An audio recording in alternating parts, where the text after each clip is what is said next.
Bruce Lee, le célèbre artiste martial et cinéaste, est décédé peu avant minuit. Depuis plus de 50 ans, des fans du monde entier se rendent sur sa tombe pour rendre hommage à celui qui a révolutionné les arts martiaux. Ils se rendent sur les lieux, déposent des fleurs et méditent sur la légende qu'il est devenu. Mais un aspect de l'histoire de Bruce Lee ne devait jamais être perturbé, sa tombe. Scellée et laissée intacte depuis sa mort, elle est restée inviolée depuis le 20 juillet 1973. Bruce Lee décède tragiquement à l'âge de 32 ans.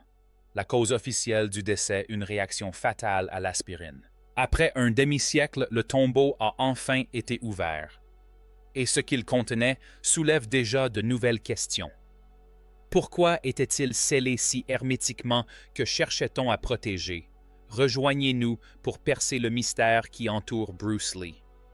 L'ascension de Bruce Lee. Avant de devenir une icône mondiale, l'histoire de Bruce Lee a commencé dans le quartier chinois de San Francisco. Il y est né alors que la compagnie d'opéra chinois de son père était en tournée. Son nom de naissance était Lee Jun-fan, qui signifie « retour ». Ce nom le suivrait toute sa vie. Bruce repoussait sans cesse les limites, redéfinissait le champ des possibles. Il a passé son enfance à Hong Kong. C'est là que sa personnalité a véritablement commencé à se forger. Adolescent Bruce Lee s'est souvent battu dans la rue. Issu d'une famille influente, son père était une star de l'opéra. Il a littéralement grandi sur les plateaux de cinéma hongkongais dans les coulisses de l'opéra cantonais. Mais Bruce n'a pas suivi le chemin tout tracé de ses parents. La rue lui a appris la survie, le combat. Bruce se décrirait sans doute lui-même comme un adulte pratiquant le combat de rue. À Hong Kong, il n'était pas un élève brillant ni sérieux. C'est ce qui l'a conduit vers le maître de Wing Chun, Ip Man. Sous l'entraînement d'Ip Man, Bruce n'a pas seulement appris à se battre. Il a appris la discipline. Il a appris une philosophie. 16 leçons l'ont marqué. Elles allaient façonner tout ce qu'il créerait par la suite. À 18 ans, Bruce est retourné en Amérique. C'est là que tout a basculé. Il a commencé à enseigner les arts martiaux, mais d'une manière unique. À l'époque, la plupart des écoles n'acceptaient que des élèves chinois. Bruce a transgressé cette règle. Il a ouvert ses portes à tous. Sa première école se trouvait dans le quartier chinois de Seattle. C'est là qu'il rencontra Jesse Glover, son premier élève aux États-Unis, et Linda Emery, qui deviendrait plus tard sa femme. Bruce ne s'arrêta pas à l'enseignement. En 1964, lors d'un tournoi de karaté à Long Beach, Hollywood, le remarqua. Il était électrisant. Cela lui valut le rôle de Ko dans Le Frélon vert. Ce fut son premier grand rôle à la télévision. Le public américain découvrit quelque chose de nouveau, mais Bruce en voulait plus. Il voulait réaliser de vrais films d'arts martiaux à sa façon. Hollywood ne croyait pas en lui. On ne pensait pas qu'un acteur chinois puisse tenir le rôle principal. Alors Bruce retourna à Hong Kong. On ne veut pas te tuer. Tiens, voilà un billet d'avion. Il est simplement retourné à Hong Kong pendant quelques années. Là-bas, il a réalisé The Big Boss et Fist of Fury. Ces deux films ont battu des records au box-office. Sa philosophie qui consistait à considérer l'absence de voix comme une voix et l'absence de limite comme une contrainte a trouvé un écho auprès du public du monde entier. Puis, alors que sa carrière était en plein essor, tout s'est arrêté et a pris une tournure dramatique. Restez avec nous. Le 20 juillet 1973, Bruce Lee décédait. Il n'avait que 32 ans. Le monde entier a été bouleversé. Un instant, il révolutionnait le cinéma. L'instant d'après, il n'était plus là. Ce jour-là, Bruce se trouvait chez l'actrice Betty Ting Pei. Ils discutaient d'un nouveau scénario. Soudain, Bruce s'est effondré. Transporté d'urgence à l'hôpital, il n'a pas survécu. La cause officielle du décès de Bruce Lee était un œdème cérébral, une accumulation excessive de liquide dans le cerveau. Mais cette version ne faisait pas l'unanimité. Les rumeurs se sont rapidement répandues. Certains parlaient d'actes criminels. D'autres évoquaient une réaction allergique à des analgésiques. Bruce Lee serait donc mort d'une réaction étrange à un seul comprimé. Incroyable, Bruce venait tout juste de terminer le tournage d'Opération Dragon. Il était enfin sur le point de conquérir Hollywood. Mais le monde se retrouvait désormais plongé dans le deuil et les interrogations. Linda Lee devait décider où Bruce serait enterré. Il avait connu un succès retentissant à Hong Kong. Pour beaucoup, cela semblait une évidence, mais Linda choisit Seattle. Ce choix suscita une certaine controverse, mais pour Linda, c'était simple. C'est à Seattle que Bruce avait bâti sa vie en Amérique. C'est là qu'il avait ouvert sa première école d'arts martiaux qu'il avait enseignée et qu'il était tombé amoureux. Après de nombreuses controverses, Bruce Lee fut donc enterré au cimetière de Lakeview à Seattle. Sa tombe devint bien plus qu'un simple lieu de repos, elle devint un lieu de pèlerinage. Des fans du monde entier s'y rendaient. Ils ont déposé des fleurs, des mots et des hommages. Ils étaient venus honorer celui qui leur avait appris à être comme l'eau. La mort prématurée de Bruce a laissé un héritage inachevé, mais son influence est restée intacte. Il avait transcendé les barrières de la race, de la langue et des traditions. Il avait transformé le regard que les gens portaient sur les arts martiaux et sur eux-mêmes. De son vivant, Bruce Lee a refusé toute limite. Même après sa mort, il continue d'inspirer. Sa tombe est silencieuse, mais elle en dit long. Cependant, l'histoire ne s'arrête pas là. Poursuivez votre lecture pour découvrir l'héritage profond laissé par Bruce Lee. Le révolutionnaire social. Pour comprendre pleinement l'héritage de Bruce Lee, il nous faut remonter à la fin des années 1960 et aux années 1970. Car, à l'époque, Bruce Lee ne se contentait pas de terrasser ses adversaires. Il abattait les barrières. Si la plupart des gens se souviennent de lui comme d'un maître des arts martiaux et d'une star de cinéma, peu sont conscients de son rôle dans le progrès social. À une époque où l'Amérique était en proie à de profondes divisions raciales, Bruce a discrètement remis en question l'ordre établi. Bruce Lee a ouvert ses écoles d'arts martiaux à tous. Ce geste était révolutionnaire. L'enseignement des arts martiaux était depuis longtemps interdit aux non-chinois. Cela importait peu à Bruce. Si vous étiez prêt à apprendre, il était prêt à enseigner. Ses élèves venaient de tous les horizons. Pour Bruce, les styles de combat n'appartenaient à aucun groupe, pas plus que les individus. Il a également révolutionné Hollywood. À l'époque, les personnages asiatiques étaient rarement dépeints comme forts ou complexes. Ils servaient généralement de ressorts comiques ou de personnages secondaires. Bruce a contesté cette vision.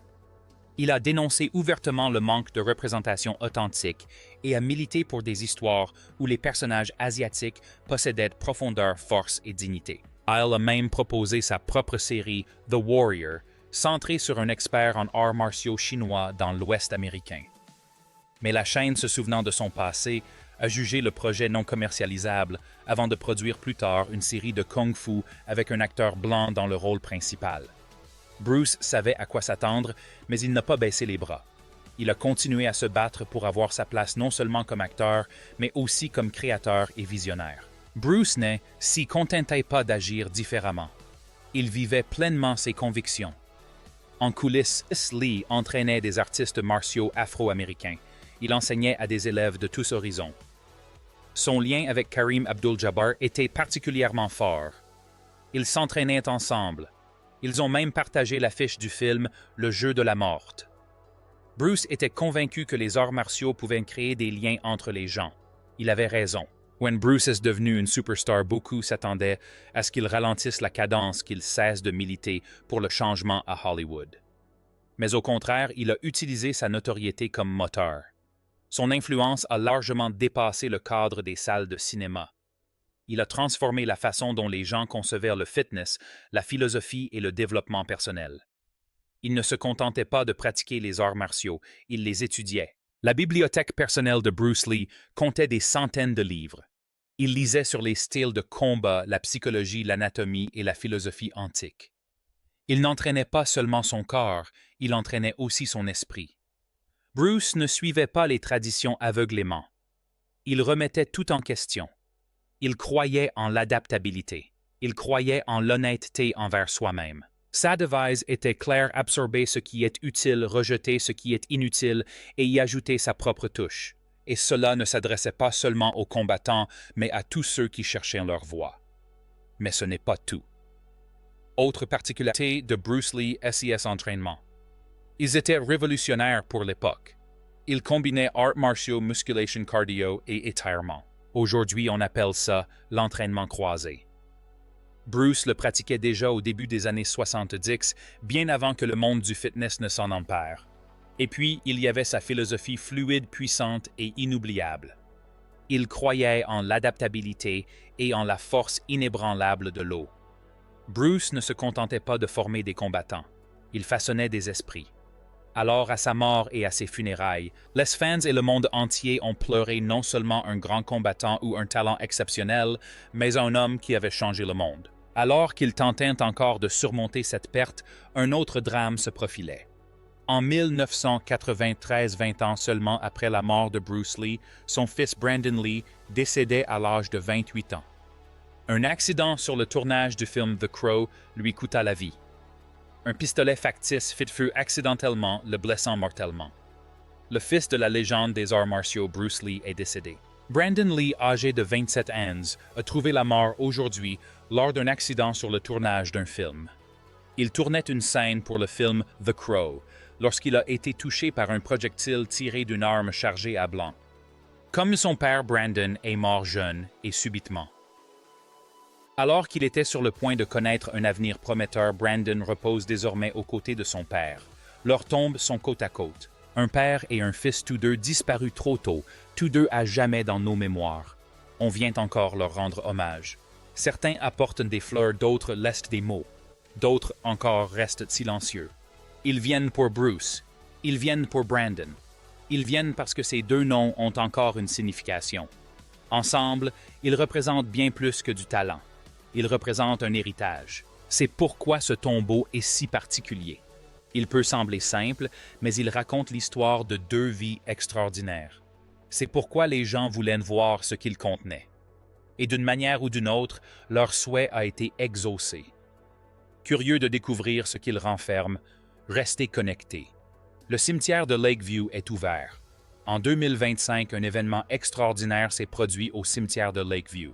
Vous savez, pendant plus de 50 ans, la tombe de Bruce Lee à Seattle est restée intacte. Scellée en 1973, elle était devenue un lieu sacré, visité, vénéré, mais jamais profané. Personne ne s'attendait à ce que cela change. Mais une demande discrète est alors arrivée. Le conseil municipal a contacté Linda Lee Cadwell, la veuve de Bruce. Ce n'était pas une décision facile à prendre. Le cimetière devait effectuer une inspection de conservation qui se faisait attendre depuis longtemps. Routinière et respectueuse, l'ouverture du tombeau revenait néanmoins à rouvrir l'un des chapitres les plus douloureux de sa vie. D'abord, Linda hésita. Elle ne souhaitait pas qu'on l'ouvre, mais au fond d'elle, elle savait que Bruce aurait voulu que cela se fasse dans les règles. Il croyait au respect des traditions et à l'importance de se tourner vers l'avenir. Après une profonde inspiration, les souvenirs de plusieurs décennies encore vifs, elle accepta. Ce qui suivit ne fut pas un cirque médiatique. Pas de flash d'appareils photo, ni de gros titres à sensation. Juste une petite équipe d'experts en conservation s'investissant discrètement dans l'une des histoires les plus personnelles de l'histoire des arts martiaux. Au début du printemps, le cimetière de Lakeview était devenu une zone de conservation sécurisée. Une structure climatisée a été construite autour du tombeau. L'équipe a installé un éclairage spécial, ajusté le taux d'humidité et surveillé l'environnement 24 heures sur 24. Tout devait être parfait. La sécurité était renforcée non pas pour la forme, mais pour protéger la mémoire de Bruce. Une entreprise spécialisée assurait la sécurité du périmètre. Seuls quelques experts rigoureusement sélectionnés et formés furent autorisés à pénétrer dans le tombeau. Chaque outil fut stérilisé. Chaque étape fut répétée. Linda Lee, aujourd'hui âgée de plus de 70 ans, fournit à l'équipe tout le nécessaire. Elle apporta d'anciens documents, des notes manuscrites et même des croquis du plan original du tombeau. Elle se souvenait de chaque détail de 1973, les objets qu'elle avait placés près de Bruce, les matériaux utilisés, le soin apporté à honorer à la fois ses origines chinoises et son parcours américain. Sa fille Shannon Lee a pris les devants. Elle a rencontré l'équipe à plusieurs reprises, contribuant à finaliser le projet. C'était aussi une affaire personnelle pour elle. Elle avait grandi en visitant ce lieu, sachant que ce n'était pas seulement la tombe de son père. C'était un monument à tout ce qu'il représentait. Avant l'ouverture du tombeau des moines bouddhistes, on accomplit une cérémonie à l'aube. Le silence était total. L'atmosphère était chargée d'émotions. Il n'y eut aucun discours, seulement des chants murmurés, la fumée d'encens s'élevant vers le ciel matinal et le doux rythme d'une cloche en bois résonnant entre les arbres. L'inspection commença lentement. L'équipe retira d'abord le sceau extérieur couche par couche. Il était clair que le tombeau avait été bien construit. Les matériaux d'origine avaient à peine vieilli. Même après 5 décennies, la structure restait solide comme si elle attendait son heure. À l'intérieur de multiples couches de protection, bien plus que ce à quoi on s'attendait. Système redondant barrières contre l'humidité Mastix, tout fonctionnait de concert. Le concepteur avait vu juste. Et à proximité, Linda observait la scène. Elle ne pleurait pas. Elle parlait peu. Mais de temps à autre, elle désignait quelque chose, un coin du tombeau, l'emplacement d'une pierre, et expliquait doucement que Bruce serait très fier de cet acte. Elle expliquait comment ils avaient mêlé tradition et innovation. Des matériaux spécifiques avaient été choisis pour leur signification culturelle. La disposition des objets à l'intérieur avait une signification symbolique. Chaque recoin de ce tombeau avait été pensé avec soin. En atteignant la dernière chambre, le temps sembla se figer. L'équipe de conservation se déplaçait avec une précaution accrue. Ils ne manipulaient pas seulement des artefacts. Ils touchaient au cœur de l'histoire d'un homme qui a révolutionné le cinéma, la philosophie et la culture. 10 scanners ONT enregistraient les variations de température. Des capteurs au sol ont détecté les points de tension. Des techniciens penchés sur leurs ordinateurs portables ont vérifié en temps réel les données environnementales. Chaque détail comptait à ce stade et ils ont finalement réussi à l'ouvrir. Ce qu'ils ont découvert dans la tombe de Bruce Lee est stupéfiant. Poursuivez votre lecture car la suite est encore plus intéressante. Le contenu de la tombe de Bruce Lee a été dévoilé. Lorsque le tombeau de Bruce Lee a enfin été ouvert, c'était comme un voyage dans le temps. Tout à l'intérieur était quasiment identique à ce qu'il était en 1973, le jour de son inhumation. L'air était immobile et embaumait légèrement le santal, celui-là même qui avait brûlé lors de la cérémonie. Contrairement à beaucoup de tombes de cette époque, celle de Bruce était incroyablement bien conservée. Le bois n'avait pas pourri. Les soieries brillaient encore, et même les objets en papier, comme les photos et les lettres, étaient en parfait état. Ce qui frappait le plus, c'était le soin apporté à la disposition de chaque chose. Rien n'avait bougé. Chaque objet était exactement à sa place depuis les funérailles, comme si le temps s'était arrêté. C'était un lieu sacré, un lieu intime. Parmi les découvertes les plus marquantes figurèrent les effets personnels de Bruce. Ces célèbres nunchakus, utilisés dans des films comme Opération Dragon, avaient bénéficié d'un traitement spécial pour résister aux années. Les manches en bois étaient encore polies comme intactes. Il ne s'agissait pas de simples accessoires ou d'outils d'entraînement. Comme l'a confié Linda Lee Cadwell, chaque objet exposé là avait une signification particulière. Chacun de ces objets marquait un chapitre de la vie de Bruce, une partie de l'histoire qu'il a laissée derrière lui. Il y avait aussi son premier manuel de Wing Chun, celui qu'il utilisait lors de son entraînement avec Ip Man. À l'intérieur se trouvaient des notes manuscrites en anglais et en chinois. Elles montraient comment même jeune homme Bruce faisait déjà le lien entre les arts martiaux orientaux et occidentaux. Et ce n'était pas tout. L'une des découvertes les plus émouvantes fut une petite collection de lettres scellées et protégées depuis 1973. Il ne s'agissait pas de simples mots. C'étaient des messages d'adieu, des adieux de la famille et des amis. Chacune avait été déposée dans la tombe avec un amour et une attention toute particuliers destinés uniquement à Bruce. Les lettres de Linda étaient les plus touchantes. Elle les écrivit dans les jours qui suivirent sa mort et jusqu'aux funérailles. Elle parlait de chagrin, de confusion et d'amour, mais aussi de force. En relisant ses souvenirs des années plus tard, Linda admet que la douleur était toujours vive. Mais dans cette souffrance, elle puisait aussi la force qu'il avait toujours portée. Les lettres révélaient les rêves que Bruce et Linda partageaient, leurs projets d'avenir, leurs espoirs pour leurs enfants et la mission à laquelle ils croyaient. À l'approche des funérailles, les lettres évoluèrent. La douleur était toujours présente, mais une nouvelle détermination s'était emparée de Linda. elle promit de protéger le message de Bruce afin que chacun comprenne ses véritables valeurs, l'épanouissement, l'équilibre et le dépassement de soi grâce aux arts martiaux. Mais une lettre se distinguait des autres. L'enveloppe était scellée à la cire rouge et portait un étrange symbole, 2 dragons enlacés. Personne n'en connaissait la signification. Lorsque l'équipe ouvrit prudemment l'enveloppe, ce qu'elle y découvrit glaça le sang de tous.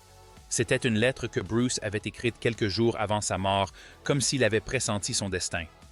Le message commençait par une introduction sobre et puissante adressée à ceux qu'il croyait destinés à perpétuer son héritage. Cette lettre n'avait pas des allures d'adieu.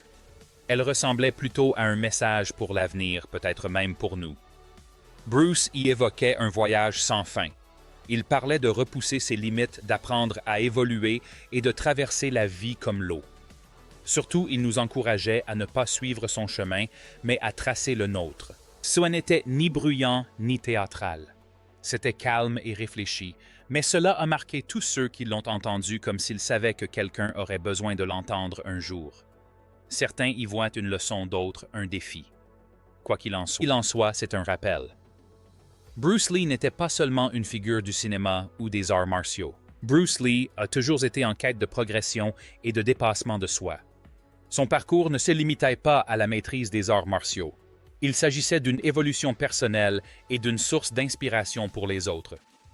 Ainsi, si les découvertes faites dans sa tombe ne marquent peut-être pas la fin de son histoire, mais plutôt le début d'une nouvelle phase, une étape supplémentaire dans son héritage durable. Que pensez-vous de la vie et de l'héritage de Bruce Lee? Que pensez-vous des découvertes faites dans sa tombe? Partagez vos impressions dans les commentaires ci-dessous. N'oubliez pas d'aimer, de partager et de vous abonner pour plus de contenu. Cliquez également sur la vidéo qui s'affiche à l'écran. Vous allez adorer